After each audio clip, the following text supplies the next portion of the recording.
नमस्कार, बहुत स्वागत है आपका डिबेट लाइव बड़ी बहस मध्य प्रदेश में। मैं हूं आपके साथ अमित शर्मा। कर्नाटक विधानसभा चुनाव जीतने के बाद से कांग्रेस में गजब का उत्साह देखने को मिल रहा है। कांग्रेस ने राष्ट्रीय राजधानी दिल्ली में मध्य प्रदेश विधानसभा चुनाव को लेकर एक बड़ी बैठक की। इस बैठक के बाद पूर्व कांग्रेस अध्यक्ष राहुल गांधी ने दावा किया है कि इस साल मध्य प्रदेश में होने वाले विधानसभा चुनावों में कांग्रेस कर्नाटक से भी बड़ी जीत हासिल करेगी। अब राहुल गांधी के दावे पर मध्य प्रदेश के मुख्यमंत्री शिवराज सिंह चौहान ने भी तंज कसा। पूरी बीजेपी हमलावर है। देखिए ये खास रिपोर्ट।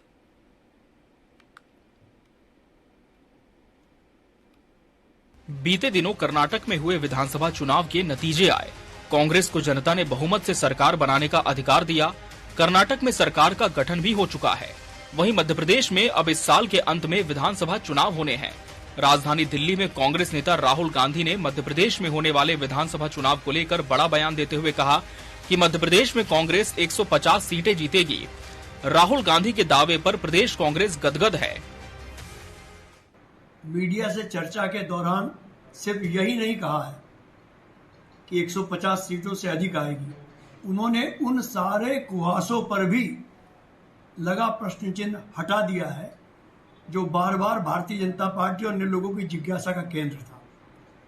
कमलनाथ जी हमारे स्पष्ट बहुमत वाली सरकार के मुखिया होंगे और इन 5 सालों में वो अगले 15 सालों के लिए भारतीय जनता पार्टी की जड़ों में मट्ठा डालेंगे। वहीं राहुल गांधी के इस बयान पर मुख्यमंत्री शिवराज सिंह चौहान और प्रदेश अध्यक्ष वीडी शर्मा ने कहा कि मन को बहलाने को बाबा ख्याल अच्छा है। बीजेपी मध्य प्रदेश में 200 से ज्यादा सीट जीतेगी। अब उनको ख्याली पुलाव पकाने हैं तो पकाते रहें। बीजेपी प्रदेश अध्यक्ष वीडी शर्मा ने टीवी 24 के राजनीतिक संपादक अतुल विनोद पाठक से खास बातचीत की। भारतीय जनता पार्टी मोदी सरकार के 9 साल के कार्यकाल का जश्न मना रही है तो कांग्रेस 150 सीट का आंकड़ा गिना रही। राहुल गांधी 150 सीट जीतने का नाम है। राहुल गांधी जी मुंगेरी लाल के हसीन सपने देखने में क्या जाता है। अभी यहाँ सपना देख रहे हैं मध्य प्रदेश का, अभी शायद विदेश यात्रा पर जा रहे हैं तो वहां प्रधानमंत्री बनने का सपना देखेंगे। सपना कोई भी देख सकता है, लेकिन मोदी जी ने इन 9 वर्षों के अंदर इस भारत के अंदर जो इतिहास बनाया है, दुनिया के अंदर मान सम्मान और गौरव बढ़ा है, हर गरीब के जीवन को बदलने का काम किया है। उनके जीवन में आज जो प्रधानमंत्री मोदी जी के नेतृत्व में बदलाव आया है, इसलिए आज इन मुद्दों पर भारतीय जनता पार्टी अपने गरीब कल्याण की योजनाओं पर ताकत के साथ और विकास के मॉडल पर हम मध्य प्रदेश में अब की बार 200 पार का नारा पूरा करेंगे। अब की बार 200 पार का नारा, प्रदेश अध्यक्ष वीडी शर्मा का दावा, फिर मध्य प्रदेश हमारा। कैमरामैन सतीश गुप्ता के साथ अतुल पाठक, टीवी 24 भोपाल। मध्य प्रदेश में साल 2018 के विधानसभा चुनाव में कांग्रेस ने एमपी में जीत हासिल की थी। राज्य का सीएम कमलनाथ को बनाया गया था, लेकिन ज्योतिरादित्य सिंधिया के विद्रोह पर कमलनाथ सरकार गिर गई थी। वो मार्च 2020 में अपने कई विधायकों के साथ भाजपा में शामिल हो गए थे। अब इस बार के चुनाव में कांग्रेस राज्य में सत्ता वापसी की उम्मीद में है। भ्रष्टाचार, बिगड़ती कानून व्यवस्था की स्थिति और सत्तारूढ़ बीजेपी के खिलाफ भारी सत्ता विरोधी लहर का आरोप भी लगा रही है। टीवी 24 के लिए भोपाल से जीएस गोविंद की रिपोर्ट। तो अब की बार किसकी नैया होगी पार, इसी पर आज हम चर्चा करेंगे और इसके लिए हमारे साथ खास मेहमानों का पैनल भी जुड़ चुका है। हमारे साथ बीजेपी नेता दर्शन चौधरी जुड़े हैं। दर्शन जी, आपका बहुत बहुत स्वागत है इस डिबेट में। कांग्रेस प्रवक्ता फरहाना खान भी हमारे साथ इस डिबेट में मौजूद हैं। फरहाना जी, आपका भी बहुत बहुत स्वागत है। वरिष्ठ पत्रकार गौरव चतुर्वेदी जी भी हमारे साथ रहेंगे। गौरव जी, आपका भी बहुत बहुत स्वागत है। फरहाना जी, आपकी पार्टी ने तो सिर्फ 150 सीटों का दावा किया था कि इस बार इंटरनल असेसमेंट जो कहता है उसके आधार पर हम मध्य प्रदेश में ये सीटें जीतेंगे, लेकिन बीजेपी ने इससे आगे बढ़ते हुए 200 पार का नारा दे दिया है। लेकिन सबसे पहला सवाल यही है फरहाना जी कि आखिर ये जो आंतरिक सर्वे आपकी पार्टी करने का दावा कर रही है, इसमें ऐसे कौन से मुद्दे हैं जिन्हें भुनाकर कांग्रेस इस बार चुनावी सत्ता हासिल कर पाएगी? देखिए, जिस तरह से कर्नाटक में कांग्रेस की सरकार बनी, वहां पर भी जोड़ तोड़ करके सरकार बनाई थी बीजेपी ने। कांग्रेस की सरकार थी वहां पर, बीजेपी ने वहां भी धोखाधड़ी करके, जोड़ तोड़ के, खरीद फरोख्त करके सरकार बनाई। उसी तर्ज पर मध्य प्रदेश में भी 2018 में कांग्रेस की सरकार थी, इन्होंने वही कार्य यहाँ पर भी किया, यहाँ पर भी जोड़ तोड़ की सरकार बनाई जी। कर्नाटक में भी हमने महंगाई, भ्रष्टाचार, कानून व्यवस्था, इन सारे मुद्दों पर हमने आवाज उठाई, जनता की आवाज उठाई। यहाँ पर भी हम वही मुद्दे उठा रहे हैं। महंगाई कमर तोड़ महंगाई है, गैस सिलेंडर के रेट कहाँ से कहाँ पहुंच गए हैं, आए दिन महिलाओं पर अत्याचार हो रहे हैं। औसतन रोज एमपी में जो है 14 रेप केस हो रहे हैं, औसतन 82 मर्डर केस हो रहे हैं, किडनैपिंग औसतन 17 रोज के मैं ये आंकड़े आपको बता रही हूँ। तो ये सारे जो मुद्दे हैं, ये जनता इनसे इतनी ज्यादा त्रस्त है कि इनको ये अब समझना चाहिए कि जनता ने इनको नकार दिया है। गुटबाजी इनकी कर्नाटक में भी थी, यहाँ भी चल रही है, तोड़ मरोड़ रोज वहां भी चल रही थी, यहाँ भी चल रही है, भागा भागी वहां भी थी, यहाँ भी हो रही है। इनके नेता कार्यकर्ता इनसे नाराज होकर इधर उधर भाग रहे हैं, कुछ कांग्रेस पार्टी में भी आ रहे हैं, आना चाहते हैं, लेकिन हमारे कमलनाथ जी ने स्पष्ट किया है कि हम उन्हीं को लेंगे जो कांग्रेस की विचारधारा से, कांग्रेस की नीति से सहमत होकर पार्टी में आ रहे हैं। सिर्फ उन्हीं को लिया जाएगा जो अपने फायदे के लिए, जिनकी दाल वहां नहीं गली, जिनकी पूछ परख वहां नहीं हुई, जो यहाँ पर आ रहे हैं उनको नहीं लिया जाएगा। इसके अलावा ये इन्होंने जैसे कहा कि इनके पार्टी में रोज तो हो रही है बगावती हुंकार, फिर भी इनका नारा है 200 पार। जनता ने इनको नकार दिया है। जहां तक सपने की बात की है नरोत्तम मिश्रा जी ने, तो मैं आपको बोलना चाहूंगी, सपने देखने का अधिकार बेशक सभी को है, कांग्रेस पार्टी को भी है और बीजेपी को भी है, लेकिन मैं आपको बता दूं कि जनता इस बार आपको सपने देखने का मौका भी नहीं देगी। जनता आपको दिल में तारे दिखाएगी, आप बस तैयार रहिए और बिल्कुल अपनी कमर कस लीजिए, क्योंकि कांग्रेस पार्टी हमेशा से जनता के हित का काम करते आई है, डेवलपमेंट करती आई है, जनता के लिए काम करती आई है और आगे भी करेगी। जनता ने पिछली बार 2018 में भी कांग्रेस पार्टी को चुना था, कमलनाथ जी को अपना मुख्यमंत्री माना था और इस बार भी जनता कमलनाथ जी को ही अपने मुख्यमंत्री के रूप में लेकर जरूर आएगी। ये आने वाले दिन आपको बता दूं। जी दर्शन जी, कांग्रेस तो पूरी तरह से आश्वस्त है कि 2018 में जिस तरह से जनादेश मिला था उसके आधार पर 2023 में भी जनता कांग्रेस को चुनेगी। फिर आपकी जो पार्टी का शीर्ष नेतृत्व है मध्य प्रदेश का, वो क्यों इसे मुंगेरी लाल के हसीन सपने बता रहा है? क्या कांग्रेस के दावों पर एतबार नहीं है या फिर बीजेपी को अति आत्मविश्वास है? देखिए जी, कांग्रेस तो कुछ भी बोल सकती है, उसने जो दावे कर रही है और दिल्ली से उसके दावे हो रहे हैं। मैं तो ये बात उनको पता, उनके पास तो कई सीटें ऐसी हैं जहां उनके पास कैंडिडेट लड़ने को नहीं है और उनकी हालत बहुत गंभीर है, संगठन उनका कहीं निचले स्तर पर नहीं है। और जो हमारे माननीय अध्यक्ष जी ने कहा है कि मुंगेरी लाल के हसीन सपने देख रहे हैं, यही उनकी स्थिति है। और इस बार जो हम कह रहे हैं 200 पार, तो उसके लिए हमने वर्कआउट किया, हमारा पूरा संगठन कैडर नीचे तक गया है, हमारी सत्ता ने वो काम करके दिखाया माननीय शिवराज सिंह जी के नेतृत्व में कि हमारी जीडीपी की वृद्धि दर 18% केवल खेती के सेक्टर में हुई है। पूरे देश के अंदर देखें तो उसमें हमारी हिस्सेदारी बढ़ी। सड़कों का मामला देखें तो लगातार हमारी सड़कों का रेशो 4 लाख किलोमीटर से ऊपर जा चुका है। हम देखें यदि सुशासन सेवा की बात करें तो लगातार, चाहे वो कोरोना काल हो उसके बाद का काल हो, हर सेक्टर में हमारी सरकार ने बहुत बेहतर काम किया है। और इन्होंने इनके बिल्ली के भाग से छींका ना, जो हमारे यहाँ कहावत चलती है, निश्चित तौर पर कांग्रेस की एक बार खोटी चवन्नी चल गई, लेकिन आगे ना तो संभव है। और हम जिस ताकत के साथ और जितना विश्वास जनता हूं, हमने अभी भी, मैं बीच कार्यक्रम से ही आपके यहाँ कार्यक्रम में बैठ गया, बीच में लगातार हम जनता के बीच में है, हमारा संगठन, हमारी सत्ता।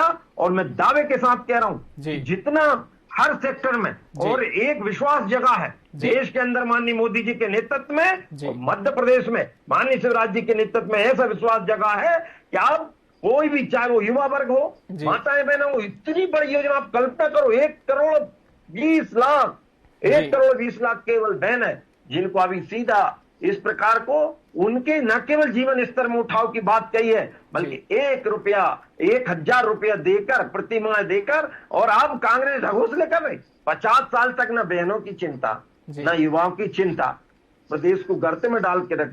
एक समय बंटा डार और बीमारू प्रदेश कहलाता था, उस प्रदेश को विकसित और उस प्रदेश को अब अव्वल पर ले जाने का काम यदि हो रहा है तो भारतीय जनता पार्टी और माननीय मुख्यमंत्री शिवराज सिंह जी के नेतृत्व में हो रहा है। मैं दावा करता हूं कि हम जिस प्रकार का वर्कआउट हमारे चल रहा है, कांग्रेस का एकदम सुपड़ा साफ होगा। और इनके पास तो न मुद्दे हैं कहीं की ईंट कहीं करोड़ा, भानुमति नहीं जी आपके पास आऊंगा जी। इस बात से जितना प्रसन्न हो रहा है, ये जिस बात जहां की कर रहे हैं, वहां भी हम कभी भी ना तो हमारा वोट शेयर कहीं भी नहीं घटा, पूरे देश के अंदर लगातार हमारी वृद्धि हो रही। और अब देख रहे हैं कि संगठनात्मक क्षमता और उसके जी कर्नाटक में भी वोट शेयर हमारा उतना ही है जितना पिछले वर्ष था। आपका और जेडीएस का जो समझौता हुआ, उसको इंटरनल समझौता जिसको कहें, तो जिसके कारण हमको उसमें कोई घाटा नहीं है। गुजरात में क्या हुआ, कभी कल्पना करी? उत्तर प्रदेश में क्या हुआ? बाकी राज्यों से भी हम तुलना करते हुए मध्य प्रदेश की सियासत की बात करेंगे। हम वरिष्ठ पत्रकार गौरव जी का रुख कर लेते हैं। गौरव जी, कांग्रेस तो 150 सीटों का दावा कर रही थी, लेकिन बीजेपी 200 सीटों जीतने का दावा कर रही है। लेकिन अभी चुनाव में फिर भी 5 से 6 महीने हैं, तो क्या आपको लगता है कि ये जो दावे हैं ये भी फिलहाल बहुत जल्दबाजी में है? नहीं, फिलहाल जल्दबाजी में किसी भी दावे को नहीं कहा जा सकता है। अगर भारतीय जनता पार्टी 200 पार के नारे की बात कर रही है तो वो कहीं ना कहीं किसी आधार पर कर रही होगी।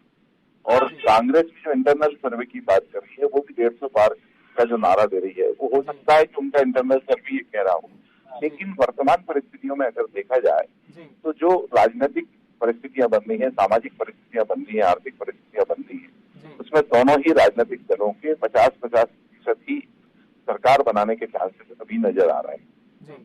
अगर भारतीय जनता पार्टी उपलब्धियों की बात कर रही है तो भारतीय जनता पार्टी के पास कार्यकर्ताओं के बीच जो नाराजगी है, आम जनता के बीच में जो सरकार के प्रति छवि बिगड़ी हुई है, ये बहुत ज्यादा असर डालेगी। वहीं कांग्रेस के पास संगठन कमजोर है, लेकिन जनता के मन के ऊपर डिपेंड करेगा कि जनता भविष्य में किसके साथ जाती है, किन मुद्दों के साथ दोनों राजनीतिक दल आने वाले समय में अपने अपने दाव खेलते हैं, ये उसके ऊपर डिपेंड करेगा। और जो संभावना एक व्यक्त की जा रही है कि आम आदमी पार्टी और ओबीसी की पार्टी मध्य प्रदेश में किस तरीके की भूमिका निभाएगी, ये आने वाले समय में पता पड़ पाएगा। लेकिन वर्तमान परिस्थिति में कोई भी सरकार स्पष्ट तौर पर बनती हुई नजर नहीं आ रही।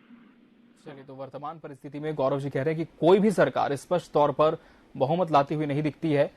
फरहाद जी, जिस तरह से बीजेपी अब ये दावा कर रही है कि हमारे साथ तो जनाधार है और इस बार भी जनता हमें जनादेश देगी, आप चूंकि विपक्ष में हैं, जमीनी मुद्दों को बेहतर उठाने का प्रयास भी करती है कांग्रेस पार्टी, ऐसे में बीजेपी के ये तमाम दावे और आपकी पार्टी की तैयारी किस तरह से है? देखिए, इनके खोखली घोषणाओं के जैसे इनके दावे भी उतने ही खोखले हैं। यहाँ पर जैसे कर्नाटक में 40% कमीशन की सरकार थी इनकी, यहाँ पर 50% कमीशन की सरकार है।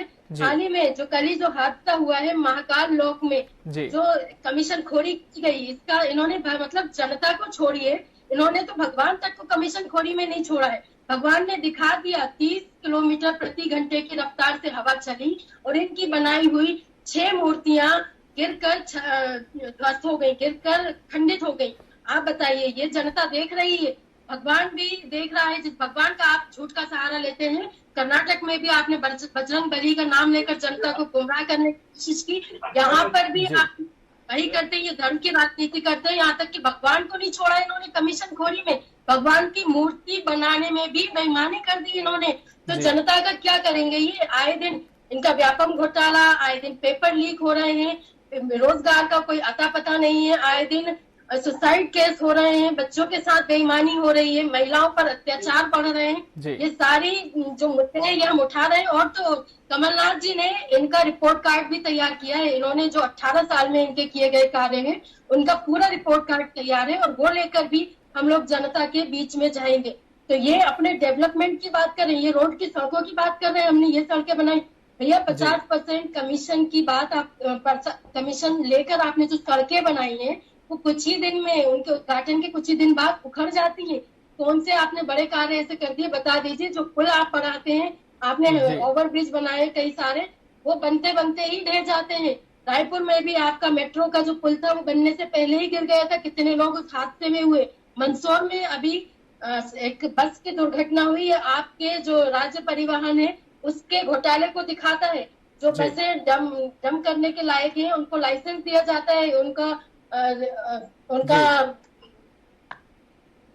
जवाब दे दर्शन जी, जवाब दे। उनका मेंटेनेंस नहीं किया, उनको क्लीन चिट दी, ऐसी बल्कि सड़कों पर बसें दौड़ती हैं और इसका खामियाजा आम जनता भुगतती है। डिंडोरी में इनका किया गया मैं एक बार फिर से याद दिला दूं, अब बात निकली है तो डिंडोरी में इनकी कन्यादान योजना में 200 से अधिक बच्चियों का पीटी कराया गया, प्रेगनेंसी टेस्ट कराए गए। बताइए, ये महिलाओं का सम्मान करते हैं, ये बेटियों का सम्मान करते हैं? महिला सम्मान आप जवाब ले लेते हैं, फराज जी जवाब भी ले लेते हैं। दर्शन जी जवाब दें आरोपों पर आपकी प्रतिक्रिया। जी, गैस सिलेंडर पे 1000 रुपए कम कर दीजिए ना, सीधे फायदा आपकी बहनों को मिलेगा। आप क्यों उनको लाइनों में लगाया है? कितनी बार उनके फॉर्म रिजेक्ट हुए हैं, कितनी फॉर्मेलिटी आपने उनमें की हुई है? और आप गैस सिलेंडर कम कर दीजिए, 1000 रुपए कम कर दीजिए, आपकी बहनों की वैसी मदद हो जाएगी। महंगाई कम कर दीजिए, बहनों की मदद वैसे ही हो जाएगी। पेट्रोल के रेट कम कर दीजिए, बहनों के साथ जीजा की भी, भांजों की भी आपकी मदद हो जाएगी। तो ये सारे काम आप कीजिए ना, अगर आपको करना है तो। छोटी घोषणाएं लेकर आ रहे हैं, वो भी जब चुनाव अब आ गए, चुनाव नजदीक आ गए, कुछ ही महीनों में विधानसभा चुनाव होने वाले हैं, तो आपको घोषणाएं याद आ रही है। हाल ही में आपने युवा नीति घोषणा भी कुछ टाइम पहले घोषित की थी, क्या हुआ? दर्शन जी जवाब दें, आरोपों पर जवाब दें। ठीक है फराज जी, मैं फिर आपके पास आऊंगा। दर्शन जी जवाब दें। देखिए जी, आप बोल रहे हैं, आपके ही प्रधानमंत्री हुए हैं, उन्होंने कहा है हम 1 रुपया भेजते थे और 15 पैसे आते।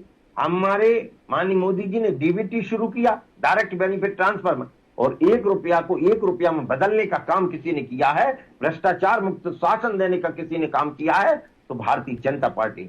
आपके तो एक प्रधानमंत्री ऐसे भी हुए जिन्होंने ये कहा कि एक संप्रदाय विशेष का, यहाँ पर बैठी हमारी बहना, एक संप्रदाय विशेष का अधिकार बोला था एक प्रधानमंत्री ने। ये देश के लिए शर्मनाक, हमारी सभी योजनाएं अंतिम गरीब तक जाती हैं। आप एक चाहे वो लाडली बहना योजना देख लो जो मध्य प्रदेश में, चाहे किसान सम्मान निधि जो देश के अंदर, चाहे मुख्यमंत्री कल्याण निधि जो प्रदेश के अंदर, चाहे हमारी आयुष्मान योजना देख लो पूरे देश के अंदर। हम किसी प्रकार का भेदभाव नहीं करते हैं। हमारा जो अंत्योदय का लक्ष्य पंडित दीनदयाल उपाध्याय जी ने जो कहा था, उसी सिद्धांत पे हमारी पार्टी काम कर रही है। आप जहां तक भ्रष्टाचार और इनकी बात करते हैं, आपका जमाना याद कर लो, घोटालों से भरा हुआ था, आतंकी खुलेआम घुमा करते थे, अड्डा बन गया था मध्य प्रदेश सिमी का।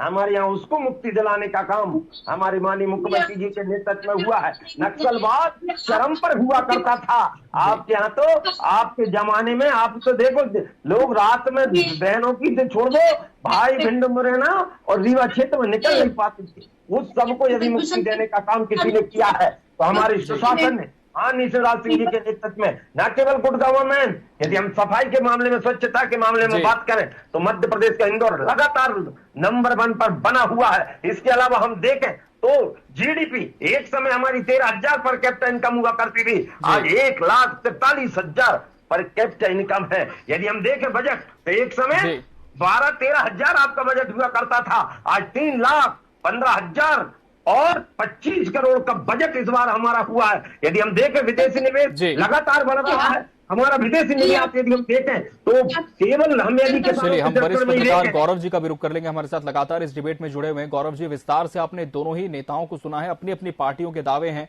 मुद्दों की भी बात कर रहे हैं, लेकिन क्या इस बार का जो विधानसभा चुनाव होगा वो इतना ज्यादा आसान दोनों ही पार्टियों के लिए होगा? हालांकि आपने पहले ही कहा है कि इस बार जो चांसेस है वो दोनों ही पार्टियों के लिए काफी संशय के हैं। जो राजनीतिक परिस्थितियां बन रही हैं उसके आधार पर मैं ये बात कह रहा हूँ जी कि बहुत आसान रहा दोनों के लिए नहीं है, ना भारतीय जनता पार्टी के लिए ना कांग्रेस के लिए। जी सर, जैसा कि पूर्व में भी दिग्विजय सिंह ने कहा था 2003 में जी कि चुनाव काम विकास कार्यों से नहीं जोड़ तोड़ से जीते जाते हैं, वो कई बार हमने देखा भी है।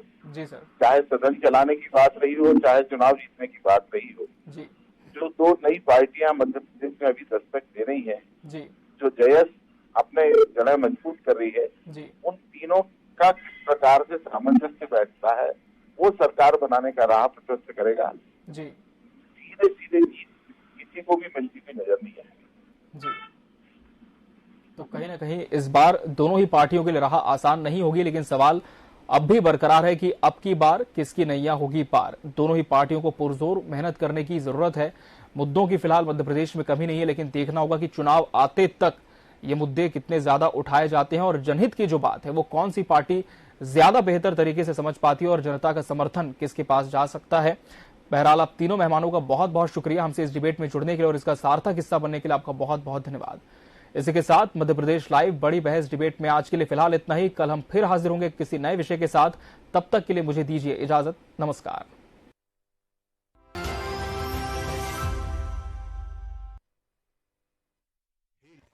शह और मात का, घात और प्रतिघात का, राजनीति के खेल में कौन है राजा, कौन है प्यादा, कहाँ टूटी है संयम की मर्यादा, जनता में कौन लोकप्रिय है ज्यादा, बताएंगे सच पूरा कभी नहीं आधा, अपने दर्शकों से हमारा है ये वादा। टीवी 24।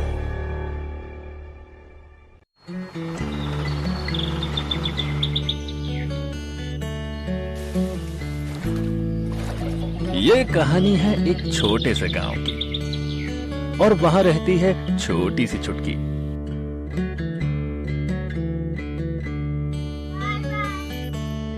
छुटकी 8 साल की है और अपने दोस्तों के साथ रोज स्कूल जाती है।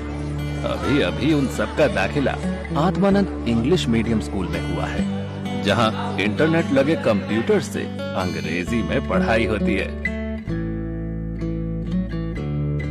आमदनी के साधनों से अब छुटकी की अम्मा भी जुड़ गई है, स्व सहायता समूह के जरिए। सहूलियत तो छुटकी के बाबा की खेती में भी हो गई है। नई तकनीकों और किसान हितकारी योजनाओं से छोटे किसान भी ज्यादा आमदनी कमा रहे हैं। अब खेती है तो खुशहाली है। भाई, किसने सोचा था कि कभी गोबर बेच के कमाई होगी। छुटकी के बाबा ने नई मोटरसाइकिल खरीदी है